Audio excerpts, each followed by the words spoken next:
May amoy ka bang hindi mo makalimutan kahit ilang ulit mo na siyang naamoy? Alam mo yung scent na once mo lang naamoy pero tumatatak na talaga? Ganun yung na-experience ko dito sa perfume na ito. Nung una, hindi ko sure kung magugustuhan ko kasi syempre may mga pabango talaga na swak sa iba pero hindi sa lahat.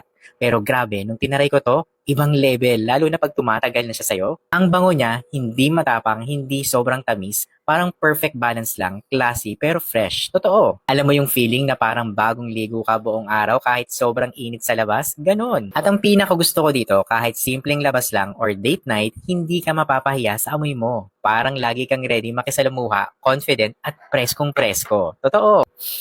At hindi siya yung tipong amoy na sumisigaw pero kapag dumaan ka, mapapalingon talaga yung tao. Parang silently powerful.